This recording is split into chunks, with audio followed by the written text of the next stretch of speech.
တွင်စာပေလောကသို့တပြည့်စည်းနှင့်အမိုက်အရေးရတစာစုပြေဝင်ရောက်ခဲ့ပြီးဂျာနယ်မဂ္ဂဇင်းတီဗီတွင်လူငယ်များအတွက်စိတ်ခွန်အားဖြစ်စေမိအတွေ့အားပါသည့်ရတစာပေများကိုပတ်စဉ်လစဉ်ရေးသားရရှိပါသည်။ရတနှင့်အတွေ့အားပါသည့်စိတ်ခွန်အားဖြင့်ဟောပြောမှုများကိုလူငယ်များအတွက်ရည်ရွယ်ပြီးမြန်မာနိုင်ငံဒေသအသီးသီးသို့တွားရောက်ဟောပြောပေးရရှိပါသည်။နိုင်ငံခြားစာပေဟောပြောမှုများအဖြစ်စင်ကာပူ၊မလေးရှား၊ထိုင်း၊ UAE ၊ဩစတြေးလျစသည့်နိုင်ငံများသို့တွားရောက်ဟောပြောပေးခဲ့ပါတယ်ရှင်။နောက်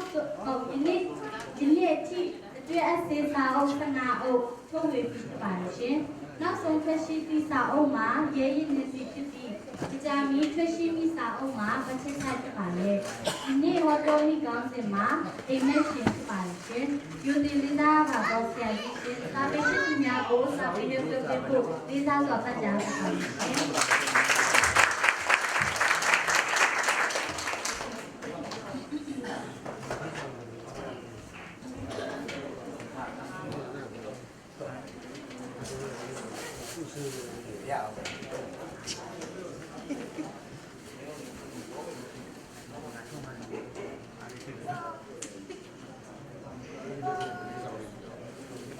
ကိုယ်ထုံးတယ်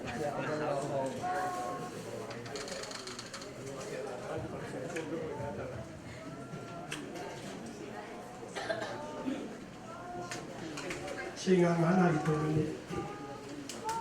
လာစရမလာဦးလာပါနောက်လာပြောဆက်လာဝိုင်းဆိုကျွန်တော်တို့တိုင်းပြည်အပြားဝဲ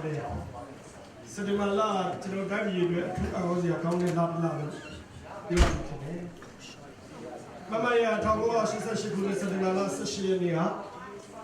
1988စက်တင်ဘာလ18ရက်နေ့က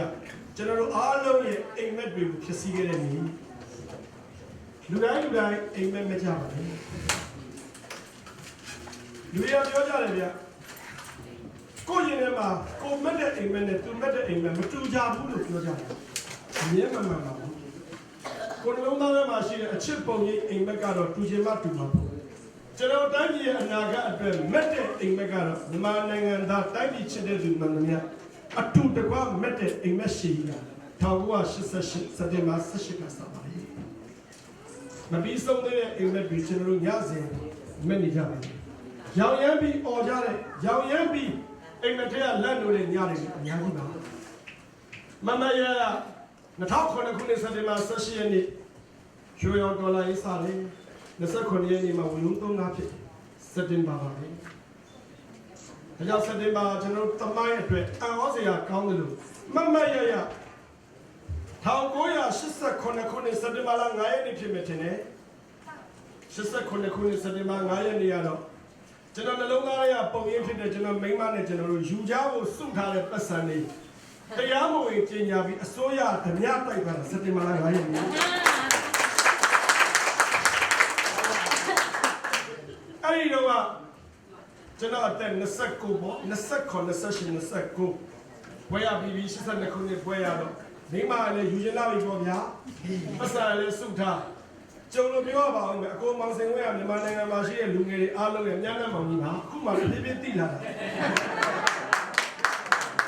ကျွန်တော်မျိုးသမီးနာမည်ကနွယ်နိုင်နဲ့ဒါပေမဲ့ကျွန်တော်ရောက်ခမဦးဆောင်သူကရှစ်နေသူကမောင်စင်ဝဲအသေးဆွဲသူသမီးလေးနွယ်နိုင်ကိုသူကတာရောစင်နွယ်လို့နာမည်ပေးထားတယ်။ကျောင်းမှာရှိတဲ့မိန်းကလေးတွေမှာတားတဲ့မိန်းကလေးတွေကသူ့ဟာသူနာမည်ကြီးတယ်လို့ကျွန်တော်လည်းညားမယ်ခေါင်းပါလေးကြတော့တာရောစင်နွယ်ဆိုတဲ့နာမည်ကြောင့်သူ့ကိုလူတွေလာချောင်းကြည့်ကြကျွန်တော်လည်းပါတယ်။နောက်ဆုံးတပင်နဲ့ရင်ထဲကနွယ်ခက်ညွန့်တန်နုတက်လို့ရစ်ပတ်နောင်တွေတာရောစင်ဆိုတာရဲ့နွယ်ကလေးတပင်ပေါ့ရာသီဘယ်လိုပြောင်းပြင်မဲ့ခေါင်းထောင်လို့ကြော့အဲ့ဒီထောင်းနေတဲ့ခေါင်းလေးကိုကျွန်တော်မရမကပုတ်ပြီးယူခဲ့တာကျွန်တော်ကျောင်းနေတာကတော့ငငယ်လေးတွေကကြပြားလေးစာရင်းနဲ့တက်ခဲ့ပါလေကျွန်တော်ချစ်သူနဲ့ကျွန်တော်အိမ်တော်ကြောက်ဖို့ဆုထားတဲ့ပတ်စံတွေကိုတရားကိုကြည့်ရတယ်လူတွေကမသိလို့လူထုရဲ့ပတ်စံကိုတရားမဝင်ဘူးလို့ကြေညာလိုက်တဲ့အစိုးရကိုလူထုကလည်းပြန်ပြီးမင်းတို့ကငါတို့အစိုးရမဟုတ်ဘူးလို့တရားမဝင်ပြန်ပြီးကြော်ညာတာ8ရက်8လ88ပါတွေအဲ့ဒီကစမဲ့ကြတာ29နှစ်28ရှိ အိမ်မက်ရှိမပြီးဆုံးသေးပါဘူးအဲ့ဒီအိမ်မက်တွေထဲမှာကြပြားတွေရှိတယ်အိမ်မက်တွေထဲမှာအနုပညာတွေရှိတယ်အိမ်မက်တွေထဲမှာတခြင်းတွေရှိတယ်လူရထင်ရတယ်စာရေးဆရာတွေကြပြားဆရာတွေအနုပညာသမားတွေနိုင်ငံရေးသမားလို့ထင်ရတယ်ကျွန်တော်တို့ကနိုင်ငံရေးသမားမဟုတ်ဘူးတိုင်းပြည်ပြည်စိတ်ဓာတ်နဲ့တိုင်းပြည်အတွက်ကိုယ်ပခုံးပေါ်ကြားအမိုက်တောင်းနေထမ်းနေကြခြင်းသာဖြစ်တယ်လွတ်တော်အတွင်းမှာခေါင်းပေါင်းပေါင်းပြီးနိုင်ငံရေးသမားလုပ်ဖို့မဟုတ်ဘူးခေတ်ကိုမှတ်တမ်းတင်တာစာရေးဆရာရဲ့အလုပ်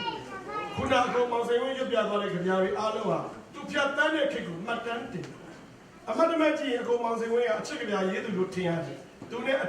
တူသွားတော့သူကအချစ်ကြပြားနဲ့မကောင်းဘူးလူတယောက်ချင်းချစ်တာနဲ့မကောင်းတိုင်းပြည်ကိုချစ်တဲ့ကြပြားတွေပါရေးရတယ်ဆိုကျွန်တော်သိလာတယ်ဆိုပါလို့ကျွန်တော်ဆရာကိုညီမင်းကသူ့ကိုသူကကြပြားဆရာလို့နာမည်တက်မှသူချစ်တတ်တယ်ကျွန်တော်တို့အကဲခတ်လူဝတ္ထုလည်းရေးတယ်အစင်းလည်းရေးတယ်ကြပြားလည်းရေးတယ်ဒါပေမဲ့ညီမင်းကသူ့ကိုကြပြားဆရာဆိုတဲ့ဂုဏ်ကိုအမဲ့တယ်ကျွန်တော်သဘောပေါက်ဘာကြောင့်လဲဆိုတော့ကြပြားတိုးထိထိနဲ့လူရဲ့နှလုံးသားထဲမှာစွဲကြည့်စေတာကြပြားပဲအလုံးတို့ကြတော့ကြပြားလေးတို့ယူပြပဲလူတိုင်းသိတဲ့ကြပြားကျွန်တော်တို့ကကြပြားတစ်ပုဒ်ကိုလေ့လာကြမယ်ဆိုရင်ကြပြားကိုဖတ်ရုံနဲ့မပြည့်စုံဘူးအဲ့ဒီကြပြားရေးတဲ့သူကဘယ်လိုလဲရေးတဲ့ခုနှစ်ကဘယ်နှခုနှစ်လဲဆိုတာသိရင်ပိုပြီးခံစားလို့ခုနှစ်ကိုကြည်ချင်းဖြင့်အဲ့ဒီကာလအပိုင်းခြားမှာဖြစ်ပြနေတဲ့တိုင်းပြည်ရဲ့အခြေအနေလူလူရဲ့နှလုံးသားလူလူရဲ့အိမ်မက်ကိုကြပြားနဲ့မှတ်တမ်းတင်တာလူတိုင်းသိတဲ့တင်သေးသွားတော့ကြပြားကျွန်တော်မြန်မာနိုင်ငံသားတိုင်းချိန်တဲ့ကြပြားရေးသူကဆရာဇော်ကြီးရေးတဲ့ခုနှစ်ကိုကျွန်တော်လေ့လာမှုကောင်းတယ်ဆရာဇော်ကြီးကိုနိုင်ငံရေးသမားမဟုတ်တယ်လို့လူတွေဝေဖန်ကြတယ်ကျွန်တော်ကတော့ဆရာဇော်ကြီးဟာတိုင်းပြည်စာစုကြီးပဲသူရေးတဲ့ကြပြတင်သေးသွားတော့လူတိုင်းကြားမှုပါတယ်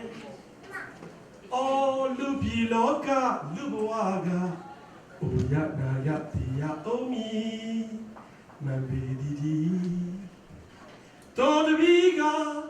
တင်သေးသွားတော့တင်ပွားတော်မြေတင်တို့မြေသည်အခြေတို့မြင်ကြံကောင်းတဲ့ဤတင်ဤအမျိုးသားစာစကားလေကြီးဘဝတမြင်ကြံကောင်းတဲ့ဤတင်ဦးချ၍အမြဝေရာဇေရီသာနှင့်သစ္စာပစာဉာဏ်အယောင်လေပြောင်းလျက်ဝင်းလျက်ကြံစီ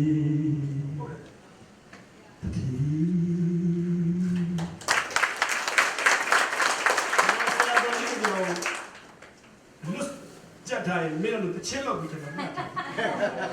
ဒီတချင်းတာစီကိုကျွန်တော်တကယ်ချင်းစံရထက်လို့ထက်ပြီးထားပါတော့အဲ့ဒီကြပြားကိုဒီလိုလေးရွတ်လိုက်ရောလိုလေးဆိုလိုက်ရောအရသာမရှိဘူးအဲ့ဒီကြပြားကိုဆရာဇော်ကြီးဘယ်တစ်ခုနှစ်မှရေးတော့1936 January လထုတ်အိုးဝေမဂ္ဂဇင်းအတွင်းကအမှတ်1မှာပါတာ1936 January လထုတ်ဆိုတော့ဒီကြပြားကိုဆရာကြီးဇော်ကြီးဟာ1935ခုနှစ်မှာရေးလို့သာဖြစ်ရမယ်1935ဆိုဗိုလ်ချုပ်အောင်ဆန်းတို့ရန်ကုန်တက္ကသိုလ်ရောက်ချိန်ပေါ့ဘိုးအောင်ကျော်တို့တခင်ဘဟိန်းတို့ရန်ကုန်တက္ကသိုလ်မှာရှိနေစဉ်ပေါ့တခင်နုတို့ရှိနေချိန်ဖြစ်မှာပေါ့ခုနှစ်လေးတိလိုက်တာနဲ့တွေးစရာတွေဖြစ်လာပြီဒီကြပြားဟာဘလောက်ထိတိုင်းပြည်ပေါ်မှာဒီကြပြားအဲ့ဒီခေတ်ကာလကရှိတဲ့လူထုအပေါ်မှာလူငယ်တွေအပေါ်မှာတိုင်းပြည်ချစ်တဲ့သူတွေအပေါ်မှာဘလောက်ထိနှိုးဆော်နိုင်တယ်လဲဆိုတာကိုသမိုင်းကိုတခြားလေ့လာကြည့်သိတယ်ဒီကဗျာကိုဘာကြောင့်ဆရာဇော်ကြီးရေးရတယ်လဲလို့ကျွန်တော်စာရေးဆရာတယောက်အနေနဲ့ကျွန်တော်စာဖန်တီးရင်စာဖန်တီးတဲ့သူတိုင်းမှာခံယူချက်ရှိတယ်ခံစားချက်ရှိတယ်ဘယ်လိုခံစားချက်နဲ့ရေးလဲတပည့်တော်စဉ်းစားကြည့်ရဗျာ1929ခုနှစ်မှာဆရာတော်ဦးဝိဇာရအင်းစိန်ထောင်ကျိုးတဲ့ထဲမှာထောင်အတွင်းမှာပြလုံးတော်မူတာဆရာတော်ဦးဝိဇာရအဲ့ဒါကိုဆရာဇော်ကြီးကြားမှာပေါ့1929ဒီပြားမဖြစ်သေးဘူးချီကံတိုင်းပြည်အတွက်အသက်ပေးသွားတာတန်ဖိုးရှိတယ်လို့ခံစားမှာပေါ့ဒီလိုပါပဲ1932ခုနှစ်နိုဝင်ဘာလ20နဲ့မှ8လ29လအဲ့ဒီအချိန်မှာဆရာဆန်တောင်ငယ်သမားတို့ရဲ့ခေါင်းဆောင်ဆရာဆန်ကိုကြိုးပစ်ပြီးတတ်တယ်အဲ့ဒီခေတ်ကဆရာဆန်ကိုတိုင်းပြည်လုံးက တိုင်းပြည်ကိုလွတ်မြောက်လွတ်ပေးနိုင်တဲ့သူတွေရောက်လို့အားလုံးကစုပြုံနေတဲ့အချိန်ဗြိတိရှအင်္ဂလိပ်နယ်ရဲ့အစိုးရကအာရုံလွှဲတယ်ပြဿနာတွေဖန်တီးတဲ့ထုံးစံနဲ့အာဏာရှင်ပလင်မောကပြုတ်ကျမှာကြောက်လို့အရေးခင်းတွေဖန်တီးတယ်ကလာမှာအထီးကုန်းတွေလောက်တယ်သမိုင်းပြန်ကြည့်တကယ်လောက်ခဲ့ကြတာအဲ့ဒါတွေကိုမြင်ခဲ့တဲ့ဆရာကြီးစော်ကြီးကဒီလိုတိုင်းပြည်အတွက်အသက်ဆုံးသွားတဲ့သူတွေကိုကြည့်ပြီးဒီကပြောင်းသူဖန်တီးတာလည်းဖြစ်ကောင်းဖြစ်နိုင်တာပေါ့ကိုတိုင်းပြည်အခြေတွန်းမြင့်ကြံကောင်းတဲ့အခြေတွန်းမြင့်ကြံမှုအတွက်ဒီကပြောင်းလေးနဲ့တက္ကသိုလ်ကျောင်းသားတွေကိုတက္ကသိုလ်ကျောင်းကထုတ်တဲ့မဂ္ဂဇင်းထဲမှာရေးတာလေအဲ့ဒီတာကကိုအောင်ဆန်းဘိုးချုပ်အောင်ဆန်းမို့ကိုအောင်ဆန်းကြပြတဲ့ဖို့ကြောင့်တိုင်းပြည်မှာလူငယ်တွေကတိုင်းပြည်ကိုချစ်ခဲ့ကြတယ်ဒီနေ့ကျွန်တော်ပြောနေကြတဲ့ခွတ်တောင်းဆိုတာအဲ့ဒီအချိန်မှာအိုးဝေဆိုပြီးခွတ်တောင်းပုံလူကိုကာတွန်းဆရာဥပချမ်းကစတင်ပြီးရေးဆွဲခဲ့တာအားလုံးလည်းနှုတ်ချပြီးတိုင်းပြည်ကိုအလွမ်းလေးဖြစ်အောင်လို့အချင်းလေးတစ်ပုဒ်လောက်ပြီးဆိုပြီးပြီဒီတစ်ချင်းကတော့ဆရာနိုင်ငံမှာရေးတယ်ဒီဆိုသူကတော့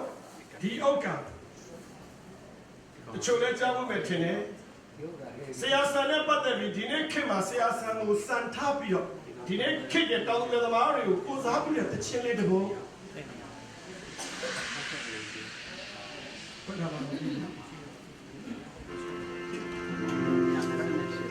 ရတနာဘုံနတ်တော်ကြီးအတွင်စီက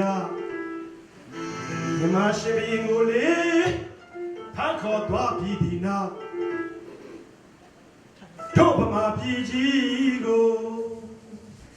အင်္ဂလိပ်မင်းကဖိတဲ့ချုပ်ချယ်ဥပဒေအသွယ်သွယ်ပုံမှန်အထွေတွေရဲ့လေသမားတို့ဘဝကုတ်သွေးစုပ်သမျှခံရရရှာရဲ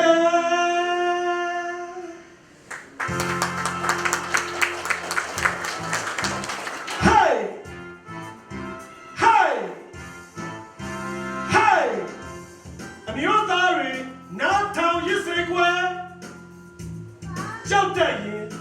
နောက်တစ်ခါထပ်တဲ့အောင်မဲ့ဓမ္မဦးချတို့မြေပေါ်ဝဲလူချင်းအတူတူပဇာကိုကြောက်ရမှာနဲ့တရားတဲ့အခွင့်အရေးမရသေးဒေါ်လန်ပုံကံမဲ့ကလုံးစရာဆန်ထွက်ပေါ်ခဲ့တယ် Hey Hey Hey ကလုံးစရာဆန်တနပ်ဖောက်တန်တွေအလဲတောက်ခေါက်တများရဲ့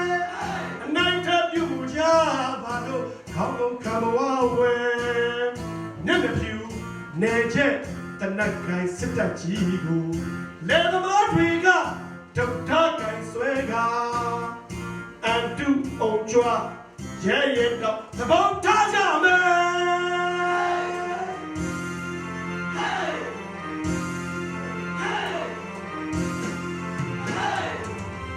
လေသမားအောင်လန်းမိုးရံကိုလွင့်ကြတော့မယ်ငါတို့မြမာတွေမိုးကိုတောင်မီးရှို့ဝင်တယ်အထူးထောင်းနိုင်ငံတကယ်လူမွဲတွေမို့အားကိုမရှာကြနဲ့တော့မြမာတွေကိုယ်တိုင်ကိုယ်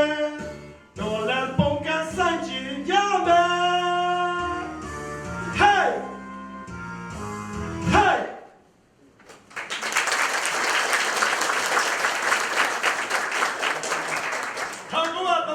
ဆရာဆန်ခွဲလို့နဲ့ဆရာစောကြီးကမွေးတာ1900ခွန်မှာမွေးတာခုနှစ်ကိုကြည့်ကျွန်တော်ခုနှစ်တွေကိုစိတ်ဝင်စားတော့ခုနှစ်တွေကိုတွက်ကြည့်ကျွန်တော်ခဏလေးနှုတ်ပေးပါဒီကပြောင်းဆရာစောကြီးတာ1935ဆရာစောကြီးမွေးတာ1900ခွန်နှုတ်ကြည့်ရင်20နှစ်မှာရှင်းနေပေါ့28နှစ်မှာအရှင်ဘုရားလူငယ်လေးလူလက်ကလေးပြအသက်30တောင်မကျော်တဲ့ကလေးလေးကအိုချင်းနာချင်းတေချင်းတွေပေါ်မှာအခြေခံပြီးတိုင်းပြည်အတွက်အများအတွက်ကြပြလေးတစ်ခုနဲ့လူတွေကိုတိုင်းပြည်ချစ်တတ်အောင်သင်ပေးတာ28နှစ်တော့80နှစ်မဟုတ်ဘူးဒီနေ့80နှစ်ဒီ ဘာလုပ်နေကြတော့ဒီကနေ့လူတိုင်းသူတို့လည်းသိမှာပါကိုတိုင်းပြည်အခြေတွန်းမြင့်ကြံကောင်းတဲ့မကောင်းတဲ့အမေရိကန်လာတဲ့အခါရှက်တယ်လမ်းကောင်းကောင်းကြီးတွေမြင်ရှက်တယ်ကားကောင်းကောင်းကြီးတွေစီးရမြင်ကိုယ်စိတ်ထဲမှာရှက်တယ်ဘာကြောင့်လဲဆိုကဘာပေါ်မှာရှိတဲ့လူသားချင်းတူမြန်မာနိုင်ငံမှာကွက်ပြီးဘာလို့လမ်းတွေကလူတွေတင်နေရတာလဲဘာမှမဟုတ်တဲ့ယောဂါလေးနဲ့ဘာလို့ဗမာပြည်မှာတင်နေကြရတာလဲ security လို့ပြောရင်လူကြီးတွေခရီးစဉ်တော့ဘယ်လိုထင်လဲ food security ရှိသလားလူတွေရဲ့ဇာတိတာပိုင်းဆိုင်ရာလုံခြုံရေးရှိသလားလူမျိုးစုတစုနဲ့အခြားလူမျိုးစုတစုအယူအဆမတူသူတွေရဲ့ကြားမှာလုံခြုံရေးရောရှိပါရဲ့လားစဉ်းစားစရာတွေများကြီးပဲဆိုတော့1935ဒီကဗျာထဲ့တယ်ပါအဲ့ဒီဒါကိုအောင်ဆန်းဒီကဗျာကိုဘုရားဆန်းအဲ့ဒီဒါဖြစ်ထဲ့တော့ကျွန်တော်စဉ်းစားတယ်ဒီကဗျာကိုအောင်ဆန်းကိုတခင်အောင်ဆန်းဖြစ်ဖို့ပဲလို့ဆိုပြီးကိုအောင်ဆန်းကိုတခင်အောင်ဆန်းဘဝကနေဘိုးအောင်ဆန်းဘိုးကျော်အောင်ဆန်းဖြစ်ဖို့လို့ဆိုပြီးဒီကဗျာကြောင့်ဘိုးကျော်အောင်ဆန်းကနေဦးအောင်ဆန်းဖြစ်လာခဲ့တယ်သူတရားထဲလာဆိုတော့မဟုတ်ဘူးဒီကဗျာကြောင့်1938ဒီဇင်ဘာလဖြစ်တဲ့တတိယကျောင်းသားတပိတ်မှာဟင်္ဂလာသာကိုအောင်ကျော်အသက်ပေးရတဲ့ဒီကဗျာကြောင့်ငါတိုင်းပြည်အတွက်ဆိုတဲ့စိတ်1938ဒီဇင်ဘာ22ရက်ဘိုးအောင်ကျော်ကုစပတ်လမ်းမှာကြာဆုံးနေတွေ့ကြည့်ပါဒီလိုပါပဲဘုရားဆရာတကယ်တခင်ပါဟိ1946မှာငပြားရောကတိုင်းပြည်အတွက်လုပ်လို့ရသေးတယ်မန်လေးစေပြီးတော့စေယုံကြီးပြောချင်တာကတော့ကြပြာတို့စာတို့ဆိုတာနုနုညံ့ညံ့နှလုံးသားအတွက်သာမကတိုင်းပြည်ကိုယဉ်ကျေးအောင်တိုင်းပြည်ကိုနုညံ့တဲ့တိုင်းပြည်တစ်ခုဖြစ်အောင်ကြပြာတွေစာတွေကဖန်တီးခဲ့တယ်ကြပြာတွေစာတွေဟာတနက်ကြည်စံနဲ့ပေါ်ပြီးတန်ဖို့ရှိတယ်ဆိုတာဒီကြပြာတစ်ဖက်ကိုကြည့်ရုံနဲ့သိနိုင်တယ်ကျွန်တော်အတွေးတော်ဆိုတော့ဒီလာတော့အားစရာကောင်းတယ်ရှင်ပြတော့မာပြီးတော့တစ်ခါတော့ပြန်ကြွပြီးတော့အင်းလေးကံပဲသွားလေးလာကြည့်စီချင်ပါတယ်ဗျာအင်းလေးကံမှာဟိုတယ်လုပ်ငန်းတွေကောင်းတော့ဟိုတယ်ဆောက်ချက်အင်းလေးဘက်ကိုစာပြီးဟောပြီးသွားအားစရာကောင်းတာနွေရာသီမြောက်သေးရေခမ်းနေပြီနွေဆိုရင်ဖောက်တော့ပြောင်းစက်ကနေဖူးလို့ရနေပြီရေမရှိတော့ဘာကြောင့်ရေမရှိလဲကြည့်တော့တောင်ကုန်းပေါ်မှာတစ်ပင်တွေမရှိတော့ဘူးဘာလို့မရှိလို့ဟိုတယ်ဆောက်တော့တစ်ပင်တွေခုတ်တာပေါ့တစ်ပင်တွေကြားထဲမှာဘာလို့လေးလို့အိမ်လေးစောက်လို့မရဘူးလားဒီမှာတစ်ပင်တွေမခုတ်ဖက်နဲ့အိမ်တွေစောက်တာအများကြီးပဲကြည့်ရတာမြန်မာနိုင်ငံအင်ဂျင်နီယာတွေပြည်တွင်းမှာပဲအင်ဂျင်နီယာဖြစ်ပြီးဗိုလ်ကျနေပုံရတယ်ဒီနိုင်ငံမှာကြည့်လိုက်ပါဦးတစ်တော်ထဲမှာမြို့ကြီးတည်ထားတယ်တစ်တော်ထဲမှာရှိတဲ့မြို့ပေါ့ကဲကြည့်စမ်းပါဦးအိမ်တွေအဝေးမနေ့ကတော့ပြောပြသေးတယ်တကားပေါင်းလေးဖွင့်လိုက်တော့မြက်ခင်းစိမ့်စိမ့်ရဲ့တက်ပြင်းမြင့်မြင့်ကြီးများတယ်ငါပြည်ဦးတွေငါမရှိတဲ့ရုပ်ကဗေဒဥယျာဉ်နဲ့ငါရောက်နေလားမသိဘူးဒီလိုအိမ်မျိုးကမြန်မာပြည်မှာဝန်ကြီးတောင်ဒီလိုအမြင်မျိုးနဲ့မနေတတ်ဘူးဒီမှာကျွန်တော်တာမန်တွေနေတာနော်ကျွန်တော်တို့ကတစ်ပင်ကိုချစ်ရကောင်းမှလည်းမသိဘူးဗျာပြောရရင်တပည့်တော်တို့ကတော့ကိုတစ်ပင်ချစ်တင်သေးတယ်ဗျာသူများတွေတပည့်တော်တို့ကိုချစ်တင်တယ်ဗျာဘာကြောင့်လဲဆိုတပည့်တော်တို့ကိုဝယ်တယ်ဗျာတစ်ပင်အောင်မွေးတာလေဗျာ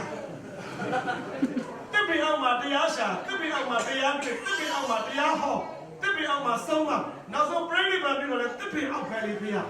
တစ်ပင်ကိုမချစ်တာဖယားကိုမချစ်တာလည်းအတူတူပါပဲဗျာဒီတော့သူတို့ကဖယားချစ်တာလည်းမရှိဘူးဗျာစဉ်းစားစရာတော်တော်ကောင်းတယ်ထားတော့တစ်ပင်နေမြင်တော့အတွေးလေးတွေရတစ်ပင်တွေကကျွန်တော်တို့ကိုတင်ပေးတာတွေအများကြီးရှိတယ်ဘာလို့တင်ပေးတယ်လဲကျွန်တော်ခုနမှတ်ချက်လေးထုတ်တယ်တချို့လူတွေကတစ်ပင်နဲ့တူတယ်တစ်ပင်တွေမှာရှင်တန်ရင်းရှိတယ်လို့လူတွေမှာလည်းရှင်တန်ရင်းရှိတယ်တစ်ပင်နဲ့လူနဲ့ရှင်ကြည့်ရင်တစ်ပင်မှာရှင်တန်ရင်းရှိတယ်လို့လူမှာလည်းရှင်တန်ရင်းရှိတယ်တစ်ပင်မှာကြီးထွားခြင်းရှိတယ်လို့လူတွေမှာလည်းကြီးထွားခြင်းရှိတယ်တစ်ပင်တွေမှာတမိုင်းမရှိဘူးတစ်ပင်တွေမှာဘဝမရှိဘူးလူမှာတော့တမိုင်းတို့ဘဝတို့မှတ်တမ်းတို့ရှိတယ်တစ်ပင်နဲ့လူနဲ့ခြားနာတာတမိုင်းနဲ့တစ်ပင်တွေကိုဓာတ်နဲ့ခုတ်လို့ကြံတဲ့တစ်ပင်ကစိတ်မဆိုးဘူးနော်ကြည့်ပဲနေတာတစ်ပင်တွေ မတရားလောက်ခံရရင်ကျန်တဲ့တစ်ပင်တွေကငါနဲ့မဆိုင်သလိုပဲနေတာတစ်ပင်တွေကလူကြတော့မရဘူးသူ့ကိုမတရားလုပ်ရင်ငါမခံဘူးဘယ်အစိုးရမတရားလုပ်ရဆိုတရားဘက်ကရက်တဲ့သူမခံဘူးတပည့်တော်ကတစ်ပင်နဲ့တူတဲ့လူတွေဘာလို့ငါနဲ့မဆိုင်ဘူးငါနဲ့မဆိုင်ဘူးငါနဲ့မဆိုင်ဘူးတဖြည်းဖြည်းနဲ့နောက်ဆုံးကိုပါအခုခံရတော့တာပါပဲရှင်သာရင်ကြီးထွားခြင်းတစ်ခုပဲရှိတယ်လူမှာရှင်သာရင်ကြီးထွားခြင်းအပြင်တမိုင်းဆိုတာရှိတယ်ခံယူချက်ခံစားချက်ရှိတယ်အမဓမ္မအရမဆိုတာရှိတယ်မမြင်ကြဘူးတစ်ပင်လိုလူတွေကခေါင်းဆောင်လုပ်နေတော့နောက်ဆုံးသူတို့လည်းအခုခံရမှာပဲသူတို့လည်းဓာတ်တက်တယ်မှာခေါင်းမှာဒါတော့နောက်တစ်ခုထပ်စဉ်းစားတယ်တစ်ပင်တွေကိုကြည့်ပါမနေ့ကတော့ပြောပြသေးတယ်မကြခင်မှာ false season လာတော့မယ်တည့်ရတဲ့အယောင်ပြောင်းတော့မှဆယ်လို့ကြည့်သွားပါလားကျွန်တော်ကြုံမယ်ထင်ပါတယ်တည့်ရတဲ့အချိန်တိုင်းရင်ကျွေတယ်တည့်ရတဲ့ကျွေပေးကြဘာကြောင့်လဲဆိုရင်နောက်တရားဒီမှာဖူးလာမယ်ရွက်တစ်ဖူးလေးတွေအတွက်နေရာပေးတာလေတည့်ရတရားတော့ရွက်လူအရွက်ဖူးလေးတွေအတွက်နေရာပေးရခေါင်းမှန်သိသေးတယ်ဗမာပြည်ကတည့်ရအိုကြီးတွေကတော့အပြင်တော့ပတ်နေတယ်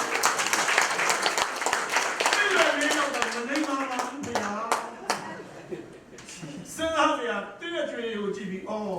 တခါတရံမှာအရှင်ဘုရားရဲ့တပည့်တော်အတွေ့အရိုးရိုးလေးပါနေရာပေးတယ်ဆိုတာလည်းအလှတစ်မျိုးပဲနော်ကိုယ်ရဲ့တော်တဲ့ကိုယ်ရဲ့တက်တဲ့ကိုယ်ရဲ့လုံနိုင်တဲ့သူကိုနေရာဖယ်ပေးတာကြီးမြတ်သောကုသိုလ်ပြုခြင်းလို့မသိတာကအဝိဇ္ဇာဖုံးနေလို့ပါဗျာနေရာပေးလိုက်တာကုသိုလ်ပြုတာဘတ်စကားပေါ်မှာတက်ကြီးရွယ်ကိုတက်လာတယ်ကျမ်းမာရေးချွတ်တဲ့သူတက်လာတယ်ဟန်တန်ကတော့တက်လာမယ်ကိုယ်ဆောင်မိခင်တက်လာမယ်နေရာပေးတဲ့ဒါကုသိုလ်တိုင်းပြည်မှာလည်းနေရာလေးပေးလိုက်စမ်းမှလူငယ်တွေကိုအဲ့ဒါကြတော့ကုသိုလ်မပြုဘူးဘုရားတည်ပြီးလက်ညှိုးထိုးပြနေတာတော်တော်ခက်တယ်ဘုရားနေရာလေးပေးလိုက်ပါလားတကဘာလုံးတိပြီးတိုင်းပြည်ကိုဥဆောင်နိုင်တဲ့သူငုံတုံကြီးထိုင်ပြီးအသက်ကြီးသွားတာကိုကျင့်နေနေတယ်အော်အပ်ကိုကြည့်လိုက်ပါတစ်ပင်နေရပြောတာနောက်တစ်ခုလည်းစဉ်းစားမိတယ်လေဘုရားတပည့်တော်ကအတွေးစာရေးဆရာဆိုတော့တစ်ပင်တွေကငါမင်းနဲ့မြင်တယ်မင်းငါတော့မမြင်ဘူးငါကမင်းနဲ့အရေးပေးနိုင်တယ်မင်းငါတော့လည်းအရေးမပေးနိုင်ဘူးငါကတော့ချိုးတဲ့အသီးတွေပါမင်းကတော့ငါတော့အသီးမသိဘူးငါအသီးကချိုးတယ်မင်းအသီးကချင်းတယ်ငါပွေရပုံဝဲတယ်ပါမင်းပန်းပွေရငါတော့မပွေဘူးဆိုတစ်ပင်တွေကစကားမများကြဘူးမြေကြီးရဲ့အောက်မှာတစ်ပင်တိုင်းအမြင့်ရှိတယ်ဒီဘက်တစ်ပင်အမြင့်နဲ့ဟိုဘက်တစ်ပင်အမြင့်မြေကြီးအောင်မှာညာမဖြစ်ကြဘူးဖေဟာချစ်နေကြတယ်ဖေဟာတပည့်တော်တို့ကတစ်ပင်တွေလောက်တော့တယောက်ကိုတယောက်ချစ်ရကောင်းမှမသိဘူးအမြင့်တွေချစ်နေကြတယ်နော်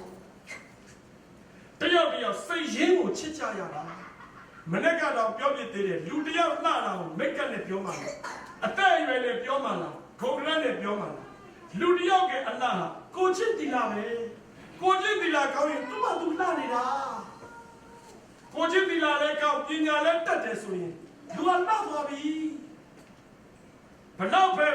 စိတ်ရရွှေငွေတွေဂုဏ်တွေရက်တွေအာဏာတွေစီးစိမ်တွေပလင်တွေရှိနေပါစေကိုချစ်တီလာလည်းမရှိဘူးဆိုရင်ရုပ်ဆိုးပြီပညာပါမတတ်ဘူးဆိုတော့အကြည့်တန်သွားပြီအခုအကြည့်တန်တဲ့သူတွေကမှန်ရှင်းမှလှတယ်လို့ထင်နေကြတယ်လိုဒီဘုံကြီးလေတဖြောက်ဖြောက်ကျွေတဝေဝေလွင့်တဝေဝေဝဲလေပြေထဲမှာပြည့်ရတရားတင်ချပေးနေတာကိုသူတို့မသိချဘူးဒီနေ့သမင်းစားတော့ why ပြီးထိုင်ပြီးစားကြတယ်နော်ကိုအောင်ရုံးမင်းနဲ့ကျွန်တော်ဒါဆိုနှခါရှိပြီးစုံတာမန္တလေးငင်းပွဲမှာတစ်ချိန်အခုတစ်ချိန်သူ့တော့ကျွန်တော်စာသင်ကောင်းတဲ့ဆရာတယောက်ကျွန်တော်သူ့လေးစားနေတယ်ကျွန်တော်စာသင်ဆရာဆိုတော့ဒီဒါမဟာဗီဒါပြီးသူရှင်ပွဲငါလောက်တယ်စာပေတော့ကောင်းတာအချက်နဲ့ဒီအကိုကားတွေ presentation သိကောင်းတယ် capture ပေါ်အရင်ကတော့လီးပြူပြီးတယ်ကိုကသူ့ကိုခင်လာကြရင်သူကကိုယ်နဲ့တည်တာနှစ်ချိန်ပေါ့သူနှလုံးသားနဲ့ကိုရှိမရှိတော့မသိဘူး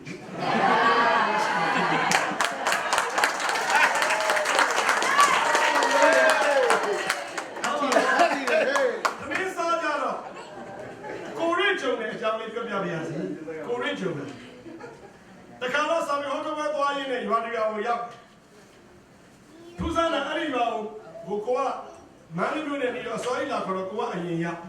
အလူနဲ့တိုးတော့သမင်းစားရရမှာအလူကလည်းကြီးကြီးအလူကြီးအလူမှာအကသုံးဘွဲ့ပါတယ်ဟစ်ဟော့အဖွဲတစ်ဖွဲပါတယ်ထုံးစံအတိုင်းတချင်းပွင့်ပြီးကားတဲ့လူငယ်အဖွဲဒိုဘဝိုင်းလည်းပါတယ်ဖြောဝိုင်းလည်းပါတယ်သူတို့အဖွဲ့ခေါင်းဆောင်၃ယောက်ရဲ့တပည့်တော်ရဲ့ကျွန်တော်ရဲ့ပေါ့နော်အရှင်တို့ကဘယ်လိုပြောမှမသိဘူးရောနေလို့ဒါတပည့်တော်အပါဝင်6တဲ့ပကံ9ပကံထိုင်ရပြီကျွေးတဲ့အစားအစာငါတလောက်ပေါ့အညာသားငါတလောက်သိကြိုက်တာပေါ့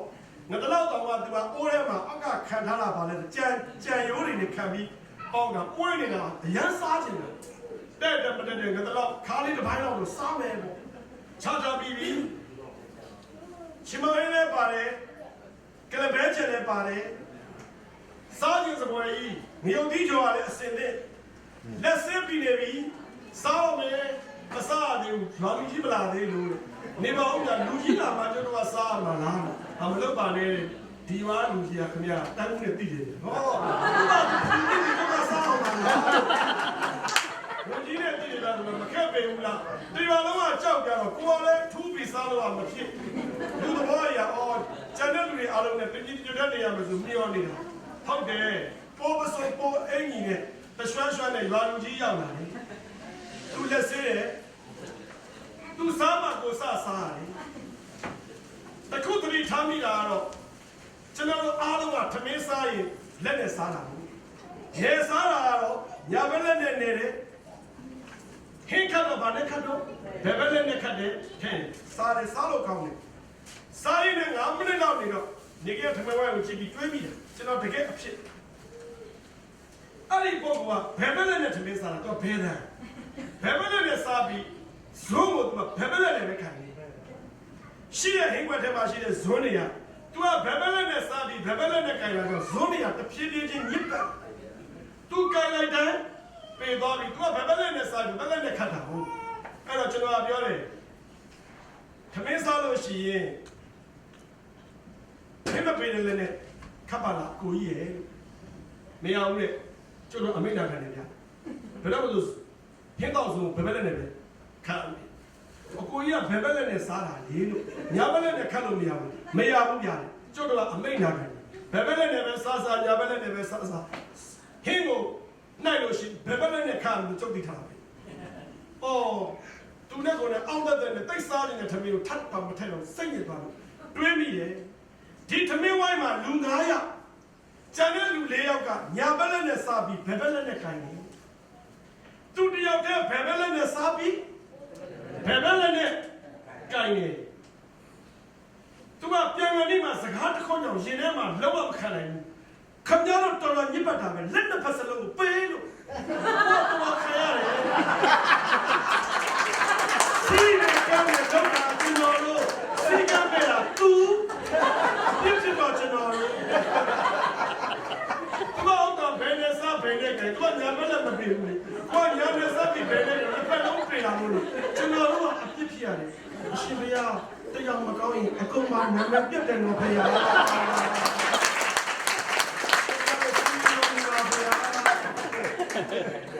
တရားမကောင်းတာအရှင်အကုန်ပြေကုန်တော့ဘုရား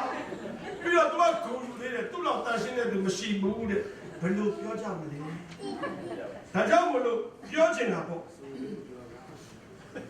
မိမိပြုသမျှပြောသမျှတို့လောကပေါ်တွင်အရေးချင်လေအစင်ကြံရည်နေနေတာကိုပြောသမျှပြုသမျှလောကအပေါ်မှာကြံရည်တယ်နော်ဒီကဗျာပိုင်ရှင်ကတော့ဆရာကြီးစောကြီးပါနောက်ကဗျာဆိုင်ဦးတင်မို့ပါမိမိပြုသမျှပြောသမျှတို့လောကပေါ်တွင်အရေးချင်လေအစင်ကြံရည်နေနေတာမိမိပြုသမျှပြောသမျှကိုဘယ်သူကမှဖြတ်မရဘူးကိုပြောခဲ့တာကိုပြုခဲ့တာဘယ်သူမှဖြစ်လို့မရဘူးနော်ဘိုးကျော်အောင်ဆန်းပြောသွားတဲ့စကားတွေဘိုးကျော်အောင်ဆန်းပြုသွားတဲ့ပြုလုပ်ချက်တွေဘယ်သူမှဖြစ်လို့မရဘူး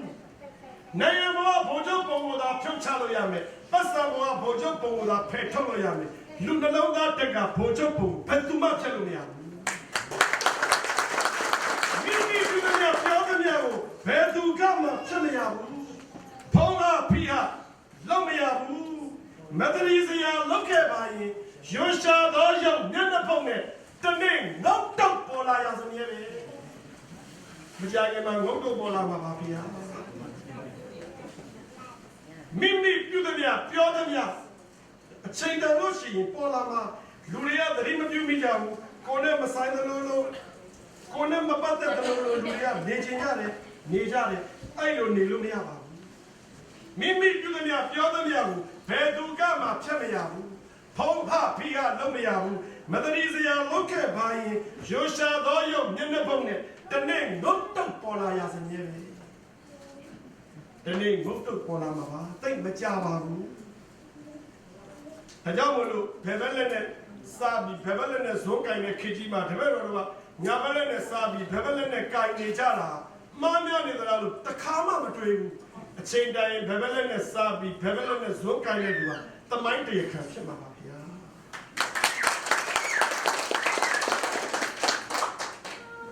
တွေးစရာတွေအများကြီးပေါ့ပြောပြရစီဒီနေ့ကတော့နေရထမင်းဝိုင်းအပြင်ဒီနေ့အတွေးလေးတွေပေးချင်တာအတွေးနဲ့ကြပြားနဲ့ဆက်ဆက်ပြီးကိုယ့်ရှေ့ကကိုကြီးမင်းကြီးကကြပြားနဲ့စားတယ်အခုမောင်စင်ဝင်းဒါကျွန်တော်အားလုံးကတယောက်ပြောတဲ့ပုံမှာတယောက်ကလိုက်ပြီးပြောကြတယ်မနေ့ကတော့ဝတ္ထုဇာတ်လေးဒီနေ့ကြပြားနဲ့အတွေးပေါ်ကိုကတော့ကြပြားနဲ့ချက်တမ်းမှုကိုကြီးမင်းကြီးကကြပြားနဲ့သူဝတ္ထုကြားနောက်တော့အတွေးလေးတစ်ခုလည်းတွေးမိတယ်ရေတောက်ကြတယ်ကျွန်တော်တို့ခုဒီမှာဖန်ကွယ်လေးရှိပါတယ်ရေတောက်တယ်ရိုးလေးပဲတွေးကြည့်ကြရအောင်ရိုးလေးပဲစမ်းစမ်းကြရမတွေးပဲရိုးလေးပဲတွေးကြည့်ကြရရေတန်းလို့ခေါ်ပါတယ်ဗမာပြည်မှာတော့ရေတန်းပြောချင်တယ်ရေတန်းတောက်တိုင်းလူတန်းမဖြစ်ဘူးနော်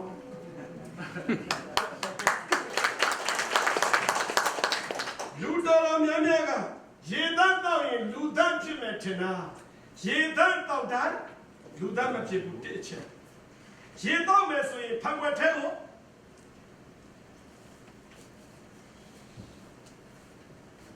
ရေထက်တောက်ကြတယ်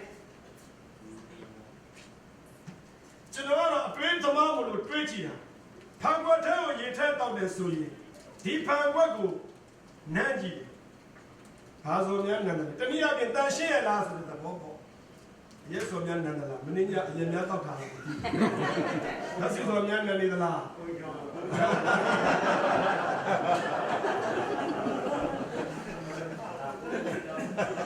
ကဲဆိုကြပါစို့ဟောဒီဖန်ခွက်ထဲကိုရေထဲအောင်မယ်ဆိုရင်ဒီဖန်ခွက်ကညစ်ပတ်နေမယ်ဆိုပါစို့ရေဘလောက်တန်ညစ်ပတ်တဲ့ဖန်ခွက်ထဲကိုရေထဲလိုက်တာနဲ့ဒီရေဟာမတတ်တော့ဘူးရေဟာမတတ်တော့ဘူးနော်စဉ်းစားဖို့သိကောင်းတယ်ရေတတ်နေမယ်ခွက်မတတ်ရင်ရေတတ်မဟုတ်တော့ဘူးရိုးလေးတွေးကြည့်မယ်အစိတ်ထဲတဲ့ခွက်ထဲကိုရေထက်တောက်ရင်အစိတ်တက်မှာပေါ့ဓာတ်စီထက်ထားတဲ့ခွက်ထဲကိုရေထက်တောက်ရင်ဓာတ်စီနဲ့နံမှာပေါ့ငါညီနဲ့ညီနံမှာပေါ့ရေထက်လိုက်ရင်ခွက်တက်မှာဒီတက်နေရေဟာတန်ဖို့ရှိတယ်လူတွေမှာလည်းအတူတူပဲလူတယောက်ကခန္ဓာအိမ်ပေါ်မှာရှိတဲ့ငါအရာရှိကြီးငါဘာကြီးငါသမရာကြီးငါဝန်ကြီးချုပ်ကြီးငါဘယ်လိုပုံကိုကြီးလို့လူတွေပြောကြတယ်စိတ်ကောင်းရှိမှုတနည်းအားဖြင့်စေတနာမကောင်းတဲ့သူစိတ်ကောင်းမရှိတဲ့သူတွေဘယ်တော့ပဲဆရာဝန်ကြီးဖြစ်နေပါစေစစ်ဗိုလ်ချုပ်ကြီးဖြစ်နေပါစေစစ်ဗိုလ်ချုပ်ကြီးပဲဖြစ်ဖြစ်ဆရာဝန်ကြီးပဲဖြစ်ဖြစ်သမရာကြီးပဲဖြစ်ဖြစ်စိတ်ကောင်းမရှိဘူးဆိုရင်သူ့ရဲ့တက်ကြွတဲ့စေပညာအလကားပဲစိတ်ကောင်းမရှိရင်ကျန်တာအကုန်မရှိတော့ဘူးဒါဖြစ်ရင်ဖန်ဝက်နဲ့ရေနဲ့အတွေးလေးတွေးကြည့်ရရေဘလောက်တန်ခွက်မတတ်ရင်ရေဟာအလကားပဲဘယ်သမရာကြီးပဲဖြစ်ဖြစ်ဘယ်ဝန်ကြီးချုပ်ပဲဖြစ်ဖြစ်ဘယ်ပုဂ္ဂိုလ်ပဲဖြစ်ဖြစ်စိတ်ကောင်းမရှိဘူးဆိုရင်ကျန်တာလာမပြောနဲ့မင်းဟာအလကားပဲ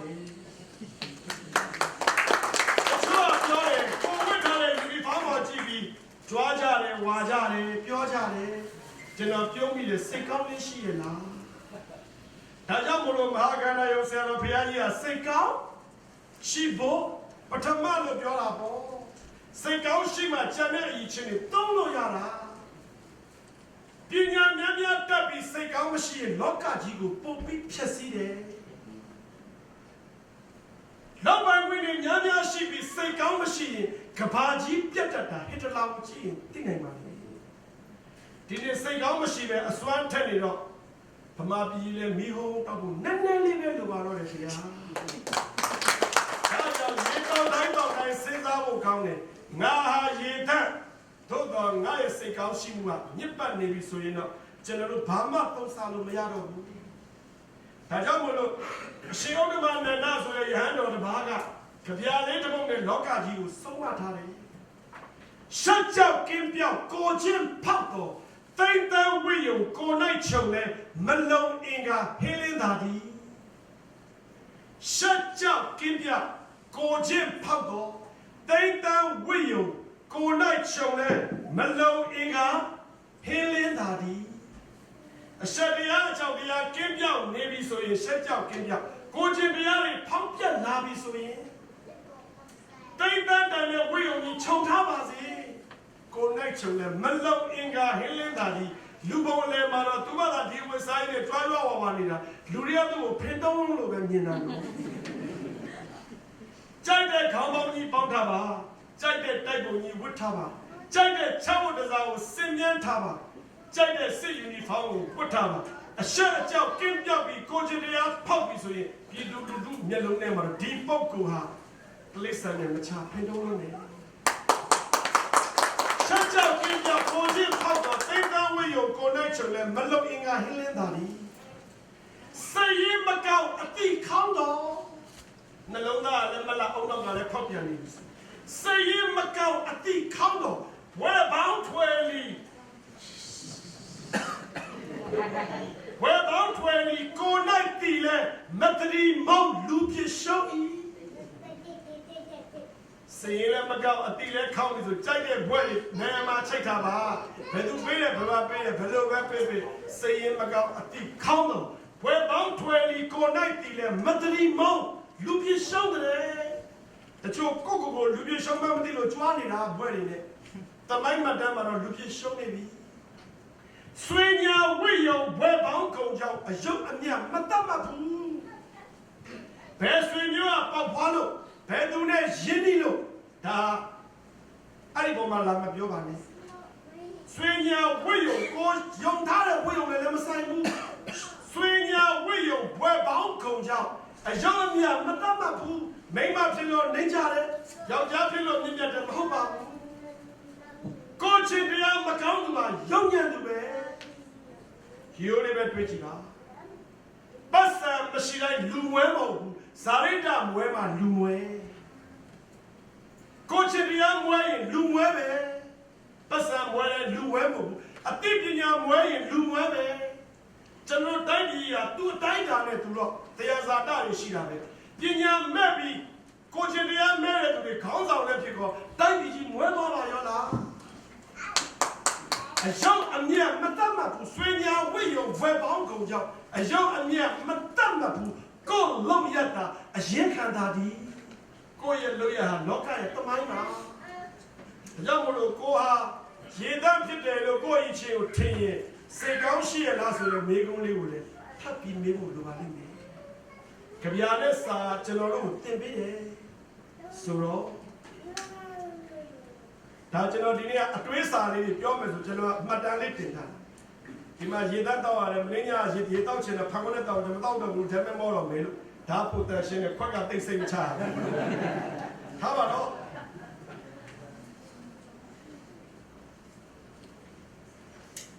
ခေတော့ပြည်နေတော့လူတော်များများကပြောကြတယ်ဟိုရပေးဒီရပေးဟိုရပေးပြီးစီယုံဒီရပေးပြီးစီယုံနေပေါ့ပေးရမှာအများကြီးပဲလမ်းခင်းပေးမယ်လို့ဘာလို့အချို့တော့လူတွေက transformer ပေးမယ်ဘာလို့မဲပေးလူတွေကတူဝေသွားတာပေါ့ရွာမှာရှိတဲ့ပညာတတ်ကလေးတွေကပြောတယ်တစ်သက်လုံးအမောင်နဲ့နေလာတာတဲ့ဒီကမိပေးမယ်ဆိုပြီးတော့မလဲစားတော့မပေးဘူးလေဘယ်မပေးဘူး မိမပေးနဲ့နေဒါကြောင့်မလို့ဒေါ်ဆန်းစုကြည်ကသူ့ရဲ့ဘုရားမှာပြောတယ်လမ်းခင်းတာနဲ့ပတ်သက်ပြီးတော့သူတို့ကတမိုးတရားဒီလမ်းပဲခင်းပါတဲ့သူကတော့မြန်မာနိုင်ငံအတွက်ဒီမိုကရေစီလမ်းကြီးကိုခင်းပေးမယ်ဒါပြောတော့နော်ဟိုဘက်ကသူတို့ပေးသမျှကျွေးသမျှအကုန်အောင်စရာကောင်းတော့စကားလုံးနဲ့ပြီးသွားတာသူတို့ကြိုက်တယ်လို့ပြောယူဒရာပေးရင်ယူပေါ့ပြီးရင်ကိုလိုကြီးကလုပ်ခွင့်ရှိတာပဲလေလက်ထည့်တယ်ဆိုတာဘယ်သူမှမသိတာမှမဟုတ်တာကိုကြိုက်တယ်လို့ထည့်ခွင့် ရှိနေတာကိုအဲ့ဒါကိုလူတွေကိုမသိဘူးများမှတ်နေလားမသိဘူးကျွန်တော်ကတော့မြန်မာနိုင်ငံမှာရှိတဲ့လူတွေကိုပညာမတတ်ဘူးလို့မထင်စေချင်ဘူးကျန်တဲ့ပညာမတတ်ချင်နေရမယ်အကင်းတော့တော်တော်ပါတဲ့လူတွေဘလောက်ဒီအကင်းပါတယ်လို့ဒီလောက်250ဖိနှိပ်ခါရတာတော့အပြုံးမပြတ်တာအကင်းပါလို့ပေါ့အပြုံးမပြတ်ဘူးမင်းတို့ဘလောက်နေဆက်ခပ်ပြုံးမယ်စဉ်းစားကြည့်နော်ကျွန်တော်1990ရွေးကောက်ပွဲတော့မပြောလို့ဘူး2012ဂျာမြရွေးကောက်ပွဲတော့ကျွန်တော်စိတ်ထဲမှာစိုးရိမ်တာလည်းရှိတယ်။ဘာလဲဆိုတော့ခမောက်ကဟိုပါတီကယူသွားပြီ။အတူတွေကခမောက်နဲ့ရောနေ။ခွန်တောင်းနဲ့ကျေပြပါလေရောနေတာခွန်တောင်းပုံရလည်းအများကြီးပဲဆိုတော့ဟောဂျာမြရွေးကောက်ပွဲမှာလူတွေမဲမှာပေးတတ်ပါမလားပေါ့။တော့မှရှိတဲ့အဖွားကြီးဂျာမြရွေးကောက်ပွဲမှာဒီလေလုံးဝမမားဘူးတော့မမားဘူးပေးတာပဲအတက်ပဲ။ဘယ်လိုလုပ်လို့အတက်ပဲလားမ။ဗမာတွေဘလောက်ဒီအကင်းပါတယ်လဲဆိုချက်တောင်မှတွက်ချက်ပြီးမအောင်ထွတ်ရတဲ့လူမျိုးမညံ့ပါဘူးဗမာတွေမညံ့ဘူးလူတွေကဗမာတွေညံ့နေလို့ထင်နေတာဗမာတွေမညံ့ဘူးဗမာတွေမညံ့ကြဘူးကျွန်တော်တို့နိုဝင်ဘာလ10ရက်နေ့ကိုကျွန်တော်ယုံနေလူတို့ကိုယုံနေမယုံတာတော့အချိန်ချင်းအလင်းခံထားလို့သာမယုံတာအဲ့တခြားမဲ့မယုံဒါကြောင့်မလို့ကျွန်တော်ကြပြလေးတော့ကျွန်တော်ရွတ်ပြပါရစေကျွန်တော်တို့ကကိုအတနာခံတာမဟုတ်ဘူးတခါလေဒီကြပြကိုဖတ်ပြီးရည်မိတာတပည့်တော်တိုင်းကအတုတွေအလွန်ပေါ်တယ်ဗျာအတုတွေအများကြီးပဲကျန်တဲ့အတုတွေမပြောလို့ပါဘူးကိုယ့်ဘာသာကိုပဲတွေးပါတော့ပန်းတောင်မှာအတုတရုတ်ပြလာတဲ့ပန်းအတုတွေကိုတင်ရတယ်ဘာပြီးမှပန်းတောင်ရှာသလား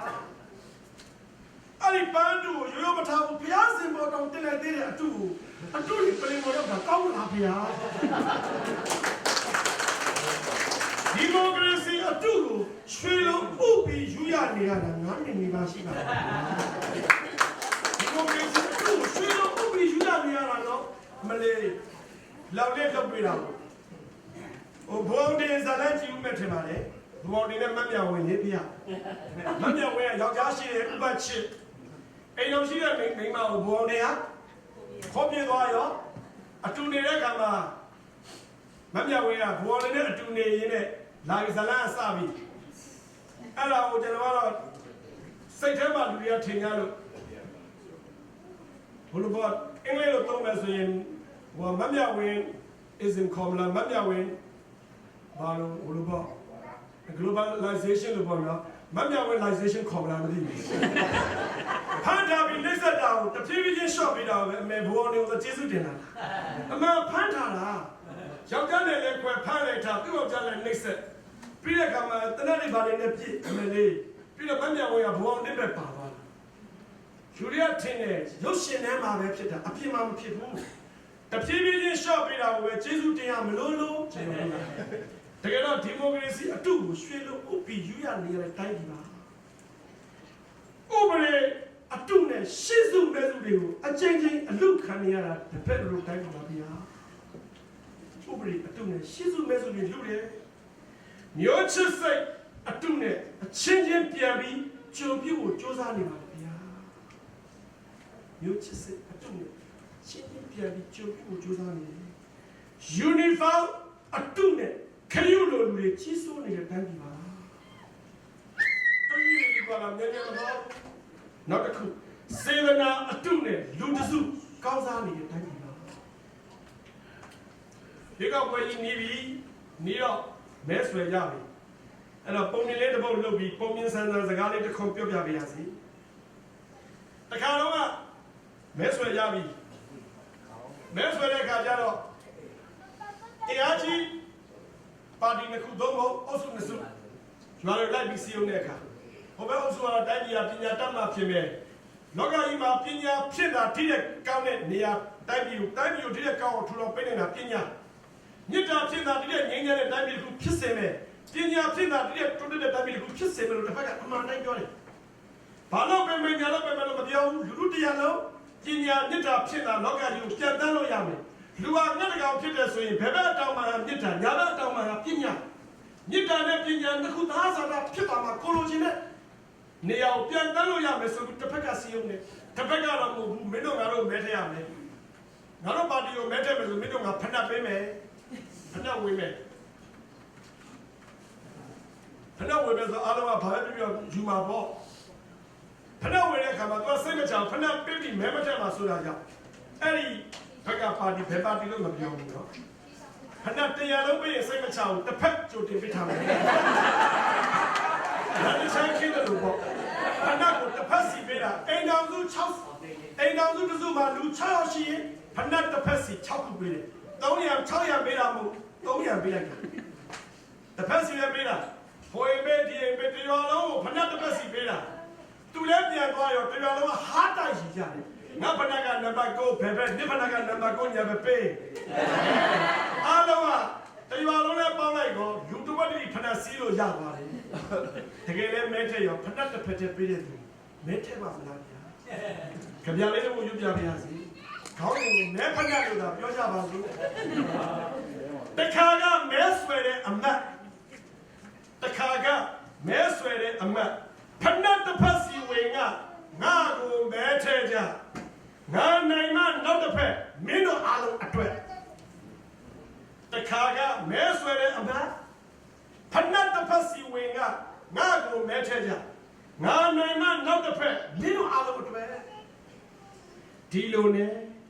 ပြည်သူလည်းမုံမဲလည်းရှုံဒီလောက်တောင်ညံတုံးတဲ့အမတ်ကိုတတ်တယ်ကိုကောင်းတယ်ဘယ်လိုလဲတော့ဗျာတစ်ဖက်စီတော့ဝင်နေပြီယူလိုက်ကြမှာပဲပြီးရင်ညစီလိုက်ရုံပါပဲတွေးစရာတွေအများကြီးပါကြပြားနဲ့အတွေးပေါ်ဒီအမေရိကန်ကိုရောက်လာတော့ကိုယ်စာတဲ့ဆရာမြန်မာနိုင်ငံမှာပဲနေမြန်မာနိုင်ငံမှာပဲကြီးမြန်မာနိုင်ငံမှာပဲစီဝါရှာဒီဘက်နိုင်ငံတွေရအောင်မှာမျိုးစတငယ်နားတငယ်နဲ့ဟောငါတို့တတလို့အလင်ခံထားရတာပါလားလို့သိရတယ်တနည်းအားမှာပြောဦးတယ် human rights ဆိုတဲ့စကားကိုကျွန်တော်ရိုးသားဝန်ခံပြရစီ1988ကျမှစကြမှုပါအဲ့ဒီအင်္ဂလိပ်စကားလုံးတော့လူမလူခွင့်ရှိမှသိတော့မသိဘူးကျွန်တော်အသက်29နှစ်ဒီကျွန်တော်အဲ့ဒါကျွန်တော်ဝန်ခံတယ် human rights ဆိုအဲ့မှာစကြမှုလားဒီမိုကရေစီတောင်မှရိုးဒီမိုကရေစီမျိုး socialist democracy လို့ဘာလို့အဲ့ဒါမျိုးနဲ့ PS မှာတင်ရတယ်အဲ့ဒီကတော့တိတရာဥရောပတို့အမေရိကတို့က sexy တွေမိဘသားသမီးပြတာသားသမီးကမိဘပြတာယောက်ျားတွေမိန်းမတွေထုတ်ပြကြတဲ့တိုင်းပြည်တွေဒီမှာဘယ်လိုမှတော့ခင်ဗျာမဟုတ်တာလုပ်ကြည့်တစ်သလုံးလောက်ကြွရမှာနော်လောကက်တယ်ဒီမှာမလွယ်ဘူးဘာလဲတကယ်လောက်ကြည့်မှဒီကစီးတယ်ကန်းနဲ့ထားတော့ကိုစနစ်ကြတယ်ဘယ်ဗမာဒီမှာလာကြည့်ပြောစရာကြီး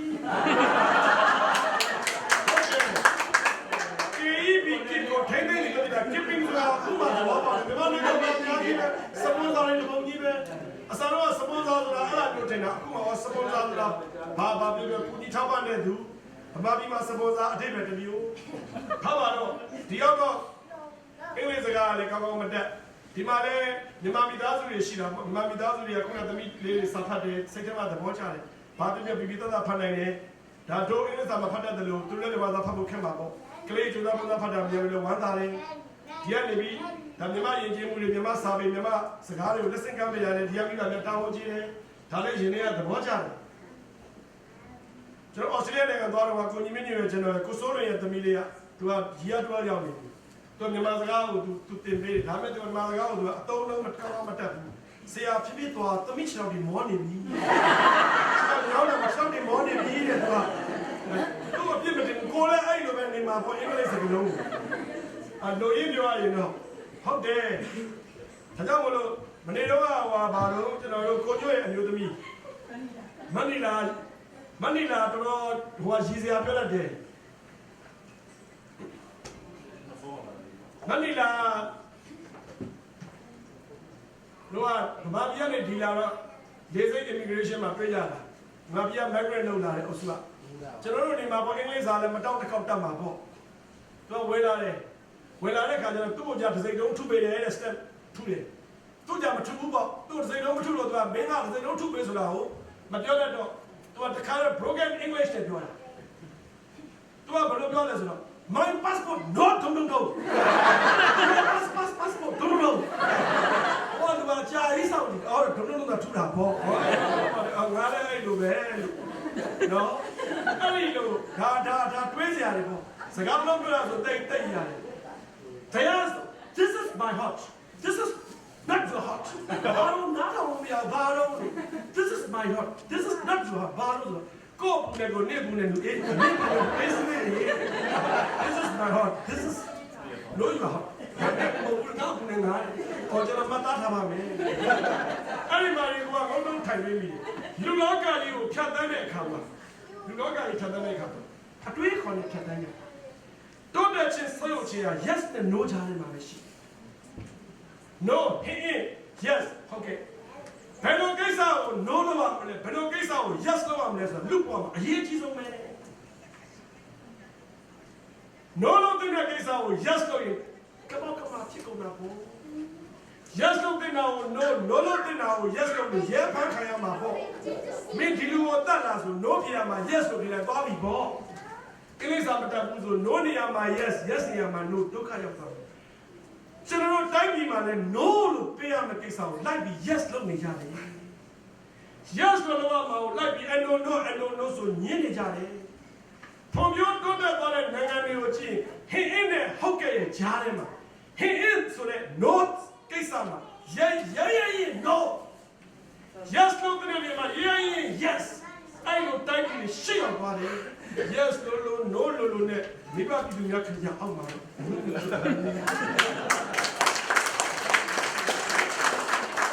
yes လည်းမဟုတ် no လည်းမဟုတ်ဘူး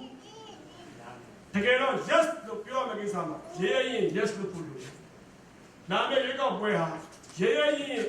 no ရမယ်ကိုလုံးဝကိုno လို့ပြီး yes တဲ့မယ်လုံးဝ yes လို့လုပ်လိုက်ပါမှာရှင်းမှာဒီကနေ့no ဆိုညင်းရမှာကို why be yes လို့ကြတယ်လူတွေကဒါမဟုတ်မဖြစ်တင်ဘူးပညာတတ်တွေပြောတယ်ကမ္ဘာမြင်ရှိတဲ့သူတွေပြောတယ်နိုင်ငံတကာရောက်ဖူးတဲ့သူတွေပြောတယ်အဲ့ဒါကိုမဟုတ် yes ဆိုတော့အားလုံးပြဿနာတက်နေတယ် Facebook ပေါ်မှာဖြစ်တဲ့ပြဿနာ no နဲ့ yes ပြဿနာပဲအင်္ဂလိပ်စာထဲမှာရှိတဲ့ yes နဲ့ဗမာလိုပြောရင် he in နဲ့ how အဲ့ဒီနှစ်ခုကြားမှာကျွန်တော်တို့ဘဝကိုတည်ဆောက်ကြတာကျွန်တော်တို့အရက်အလုံးစုံတောက်တာကောင်းလား no သိတာပေါ့ဒါပေမဲ့ yes သွားပြီဟုတ်တယ်လေ critical တွေရာတိုင်းကျွန်တော်များသုံးပါလားစဉ်းစားရမယ်ဟုတ်တယ်လူဘဝ no နဲ့ yes ပဲကံကားတော့ငါထိရမယ်အဲ့ဒီမှာမထိုင်ဘူးကွာမထိုင်တော့လည်းမကျစီပေါ့လောကကြီးက yes နဲ့ no နှစ်ခုကြားမှာပဲ yes လို့ရမှာလား no လို့ရမှာလားပိုင်းခြားသိခြင်းဟာတွတ်တက်ခြင်းပဲအဲ့လိုဖြစ်အောင်လေ့ကျင့်သင်ကြားတာပညာပဲဒါကြောင့်မလို့ပညာဆိုတာပိုင်းခြားခြင်းခွဲခြားခြင်းသဘောရှိတယ်လို့ရှင်မိလိကပညာပြောတာပေါ့ကျွန်တော်တို့တိုင်းပြည်မှာဒီကနေ့ဒီ yes လို့ no လို့လူတွေရှိတယ်လို့ no ရမယ့်ကိစ္စမှာ why be yes လိုက်တယ်ဒီတော့လည်းဘယ်တော့မှပြေလည်မှာလို့စဉ်းစားစရာကောင်းပါတယ်ကျွန်တော်တို့ရဲ့အိမ်မက်ထဲမှာno ဆိုတဲ့ကိစ္စကို why be no ကြမယ်ကျွန်တော်အိမ်မက်ရှိရတကယ်လို့ no တဲ့ကိစ္စကို yes လိုက်ရင်ကျွန်တော်အိမ်မက်ကြီးပြီးတော့မှာမဟုတ်သေးပါဘူးကျွန်တော်အိမ်မက်တွေဆက်ပြီးမဲ့နေကြရအောင်ပါဒီနိုင်ငံကိုလာကြဖို့ကျွန်တော်တို့ဒီနိုင်ငံကိုပြောင်းရွှေ့လာကြဖို့ဘယ်သူမှစိတ်ကူးမရှိပါဘူးမမျော်လင့်မဲနဲ့ဖြစ်ကုန်ကြရတာဒါလည်းအမှန်တရားပါပဲကျွန်တော်စာအုပ်တော့ကအမှားစာမှာတောင်ရေးထားသေးတယ်လူဘဝသိအောင်စရာကောင်းတယ်ချစ်တဲ့သူနဲ့အတူတူနေရဖို့ဝေရှာတယ်လို့ပြောကြတယ်ချစ်တဲ့သူနဲ့အတူနေရဖို့ဝေရှာရင်းလည်းပဲချစ်တဲ့သူတွေဝေကုန်ကြတာအများကောင်းစားရင်လို့ကြွေးကြော်ရင်းနဲ့အဖြစ်ဖြစ်အမျိုးကောင်းစားရေးဖြစ်သွားတယ်အမျိုးကောင်းစားရေးအများနေရာမှာအမျိုးဖြစ်သွားတယ်အများအကျိုးဆောင်ကိုအကျိုးအောင်လို့ပဲကြားဘူးလေအမျိုးအကျိုးဆောင်ကိုအကျိုးအောင်တစ်ခါမှမကြားဘူးစဉ်းစားကြရကောင်းတဲ့အချက်ကြီးဟုတ်တယ်ကိုတိုင်းပြည်လွတ်မြောက်ဖို့လို့ UAP လောက်ချရင်းနဲ့ပဲတိုင်းပြည်ငြိမ်းချမ်းဖို့လို့ UAP တနက်ကန်ရင်းနဲ့ပဲအဲ့တနက်တရားပဲငြိမ်းချမ်းဖို့ပြန်ဖြစ်စီလာတယ်ကျွန်တော်အိမ်မက်ရှင်တွေမှာငြိမ်းချမ်းခြင်းကိုတိုင်းပြည်ကိုအာရှမှာလူတန်းစီရဲ့တိုင်းပြည်ဖြစ်ချင်တယ်ဒီဥရောပတွေအမေရိကတွေမပြောသေးပါဘူးအာရှမှာဘယ်လောက်မျက်နှာငယ်ရလို့နိုင်ငံတကာမှာရောက်နေတဲ့ကျွန်တော်တို့ညီကိုမောင်နှမတွေဘယ်လောက်ဒီမျက်နှာငယ်နေရတယ်ဆိုတာတကယ်သွားဘူးတဲ့သူမှသိတာနော်ဘယ်မှမရဘူးပဲနဲ့ဝလုံးကောင်းတဲ့ဘာတွေလာတာနေတဲ့သူကဘယ်သိမှာလို့ကိုယ်နိုင်ငံမှာတခုခုဖြစ်အဲ့နိုင်ငံမှာမျက်နှာငယ်နဲ့လုံနေရတယ်ကျွန်တော်မြန်မာတွေဘယ်လောက်တေချာအသက်ခံရမလဲဘယ်လောက်စိတ်ဒုက္ခရမလဲထပ်မတွက်ဘူးပြောရမယ်ဆိုရင်တော့အများကြီးပဲဒါကြောင့်မလို့ no နဲ့ yes ကြားမှာကျွန်တော်တို့ဘယ်လိုရပ်တည်ကြမလဲဆိုတော့ပညာပဲဒီပညာဖြစ်တာကျွန်တော်တို့ဒီစောက်ကြရပါလိမ့်မယ်ကြပြားတွေတချင်းတွေ စာပေတွေဟာရတာတွေခေတ်ကိုပြောကြတဲ့ရတာတွေကြပြထဲမှာရည်စရာပါတယ်လို့ကြပြထဲမှာအတွေးတွေပါတယ်တချင်းတွေထဲမှာလည်းခံစားစရာတွေပါတယ်ကျွန်တော်တို့ဂီတာစတီးတဲ့စာတော့က C ရဲ့ E minor ရဲ့ F K G ရဲ့နဲ့ဂီတာလေးတီးကြတော့ကျွန်တော်တို့ဝိုင်းပြီးပေါ်ကြတယ်လေစိတ်မြပုံကြီးစိတ်မြတည့်ရတူချွေနေစေဘာလဲပေါ့ကိုယ်စိတ်ထဲမှာနေတဲ့ဒီမြင်တော့ကျွန်တော်အဲ့ချင်းလေးဆိုငါမျက်ရည်ဆိုနေတော့ဘောတချို့တွေနေနိုင်လို့နဲ့ဒီနေ့ဒီတချို့တွေနေနိုင်နေတော့ဒီနေ့ဒီတချို့တွေနေနိုင်ကြတယ်ရဲကြောက်ခတ်တို့ပြိုနေစေရဲရဲနဲ့ကြောက်ခတ်တို့ပြိုနေကြတယ်ကိုထဲရောက်ဒီထဲရောက်ကိုတန်းပြီးရောက်ဒီထဲပြီးရဲကြောက်ခတ်တို့ပြိုနေစေငါတို့အပြေရှာနေတော့ဘော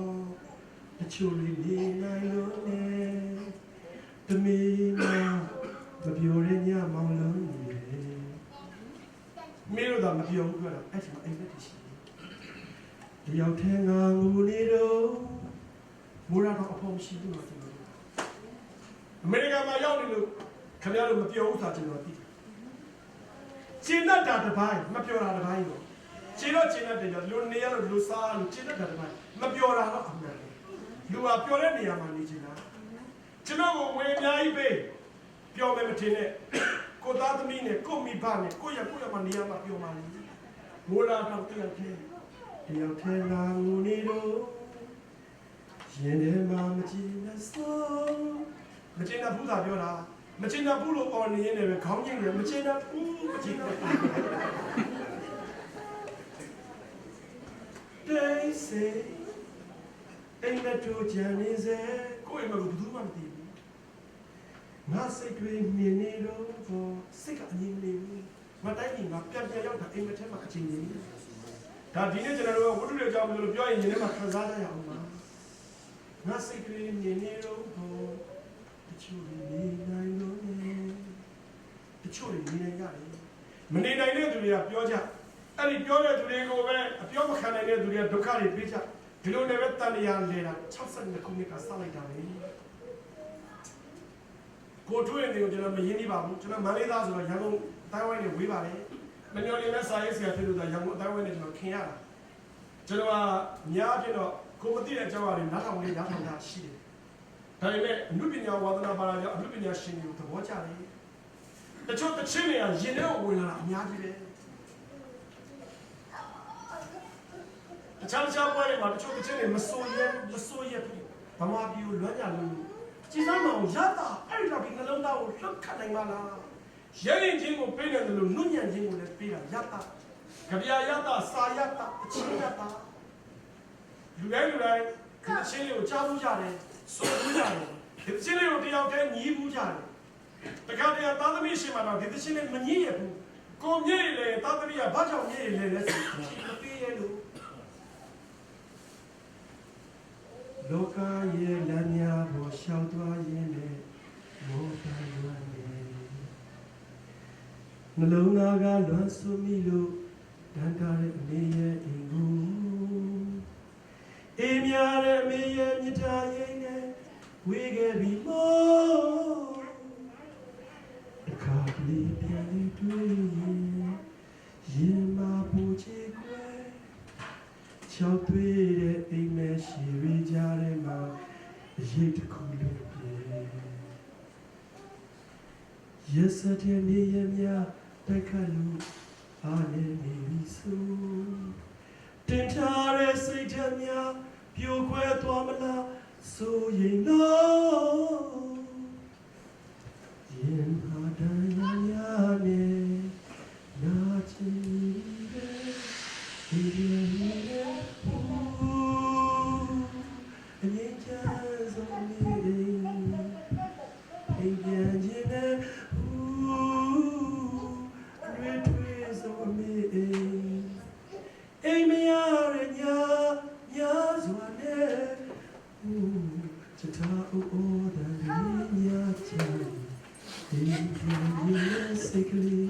ရှာနေ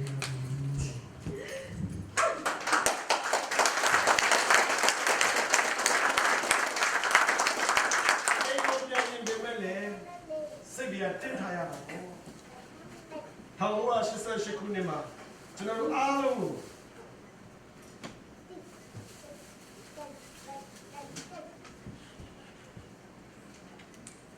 88ခုနှစ်တုန်းကကျွန်တော်ဘယ်မှာရှိတယ်လဲဆိုရင်ရန်ကုန်မြို့မှာရှိပါတယ်။ရေကင်းဖြစ်နေစဉ်တော့ကျွန်တော်ရန်ကုန်မြို့မှာပါ။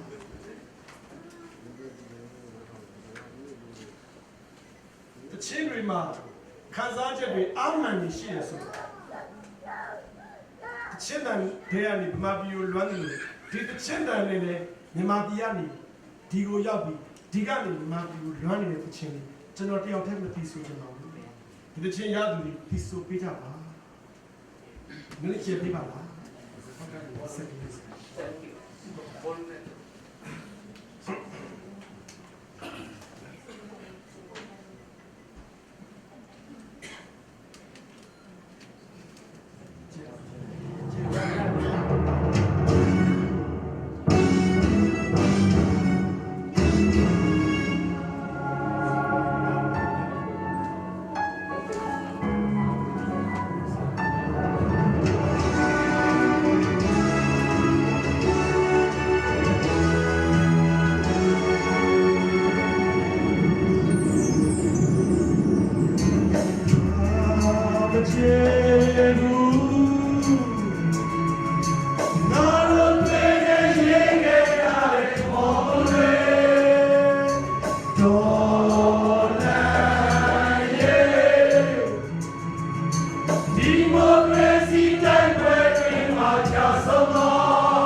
နိုဝင်ဘာလ10ရက်နေ့ပြီးဆုံးခံကောင်းရဲ့လူတွေးဆလို့